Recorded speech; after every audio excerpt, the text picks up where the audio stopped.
రెడ్డికి మంత్రి పొన్నం ప్రభాకర్ మాట్లాడుతున్నారు. ఇప్పుడు లైవ్ చూద్దాం. కుటుంబ సభ్యుల యొక్క పెరుగుదలకు సంబంధించి కూడా దాదాపు 1 లక్ష మంది యూనిట్లను నూతనంగా మరి ఆమోదింపజేసి వారందరికీ కూడా 6 కిలో చొప్పున వారికి రేషన్ ఇవ్వడం జరుగుతూ ఉంది.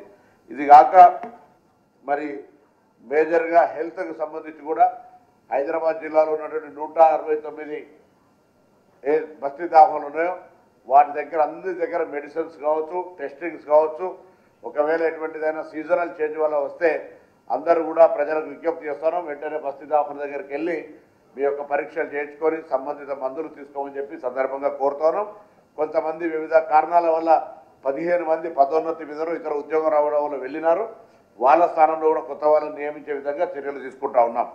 దాంతోపాటుగా రాజీవ్ యువ వికాసానికి సంబంధించి కూడా మరి నిరుద్యోగులకు సంబంధించి హైదరాబాద్లో అత్యధికంగా దాదాపు 1,25,000 మంది అప్లికేషన్లు వచ్చినాయి. వాటికి సంబంధించి కూడా కొంత డీటెయిల్ డిస్కషన్ జరిగింది. దానికి సంబంధించి భవిష్యత్తులో రాజ్య యువ వికాసం కార్యక్రమాన్ని కూడా క్షేత్రస్థాయిలో అమలు చేసేటువంటి విధంగా చర్యలు తీసుకోబడతాయి.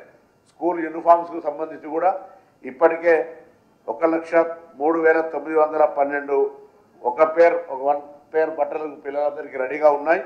దాని తర్వాత మండల్ వైజ్గా అక్కడ పడేటువంటి అవన్నీ కూడా 90% ఇప్పటికే రీచ్ అయినాయి. స్కూల్ పాయింట్లకు కూడా వెళ్ళిపోవడం జరిగింది. కాబట్టి బట్టలు జూన్ 12 స్కూల్ స్టార్ట్ కాగానే వాళ్ళకి బట్టలు ఇచ్చేటువంటి కార్యక్రమం కూడా కొనసాగుతుంది. దాని తర్వాత ఈ మేజర్గా హైదరాబాద్ సంబంధించి వాటర్ డిసెల్టింగ్ సంబంధించి కావచ్చు, డిసెల్టింగ్ ఆపరేషన్ ఇప్పటికే దాదాపు 55 కోట్ల రూపాయలతోటి 203 జాగులలో డిసెల్టింగ్ వర్క్స్ తీసుకోవడం జరిగింది. దాంతోపాటుగా మాన్సూన్ ఎమర్జెన్సీ టీమ్స్ 157 టీమ్స్ తోటి మరి లేబర్ టీమ్స్ పెట్టుకొని ఇప్పటికే 60 కోట్ల రూపాయలతోటి శాంక్షన్ చేసుకొని వాటికి సంబంధించి ఎక్కడైనా రిస్క్ వస్తే హైదరాబాద్ ప్రజలు ఎటువంటి ఆందోళన చెందే అవసరం లేదు. మేనేజ్మెంట్ తరఫున అంటే మా జిహెచ్ఎంసీ తరఫున మాన్సూన్ ఎమర్జెన్సీ టీమ్స్ ఎప్పుడు కూడా అందుబాటులో ఉంటాయనే మాట మనం చేస్తాము. అదేవిధంగా స్ట్రాంగ్ వాటర్ డ్రైన్ ప్రోగ్రెస్ కూడా 5 సంవత్సరాల్లో 2,056 స్ట్రాంగ్ వాటర్ డ్రైన్స్కు కంప్లీట్ చేయడం జరిగింది. ఇది 898 కోట్ల రూపాయలతో చేసినాం. 24-25 సంబంధించి కూడా 373 వర్క్స్ను కంప్లీట్ చేసుకోవడం జరిగింది. దీనికి సంబంధించి కూడా భవిష్యత్తులో ఎక్కడ కూడా ఇబ్బంది రాకుండా ఉండే విధంగా చర్యలు తీసుకోవడం జరుగుతుంది. వాటర్ లాగింగ్ ప్యాంట్స్కు సంబంధించి కూడా 141 వాటర్ లాగింగ్ ప్యాంట్స్ ఉన్నాయి. వాటికి సంబంధించి కూడా మరి కొన్ని జాగాలు ఇప్పటికే రాజ్భవన్ దగ్గర తీసుకున్నా, లేదా రామోజీ మన ఈనాడు ఆఫీస్ దగ్గర తీసుకున్నా కూడా ఖైరతాబాద్ ఆర్టీఓ ఆఫీస్ దగ్గర కొన్ని చర్యలు జరుగుతూ ఉన్నాయి. వాటికి సంబంధించినటువంటి అంశం మీద కూడా తప్పకుండా భవిష్యత్తులో ఎటువంటి ఇబ్బంది జరగకుండా ఉండేటువంటి ఒక ప్రయత్నం చేయడం జరుగుతుంది. అన్నిటికంటే ముఖ్యమైనటువంటి కోరిక హైదరాబాద్ ప్రజలను ఏం కోరుతా ఉన్నామంటే, వాస్తవంగా గత 10 సంవత్సరాలుగా డ్రింకింగ్ వాటర్ కనెక్షన్స్ 8 లక్షల నుంచి 13 లక్షలు పెరిగినాయి. హైదరాబాద్ నగరం పెరుగుతూ ఉంది. డ్రింకింగ్ వాటర్ అవసరాలు కూడా పెరుగుతూ ఉన్నాయి. దానికి అనుగుణంగా వాటర్ మనకు గోదావరి నుంచి కానీ కృష్ణానది నుంచి కానీ రాలేదు.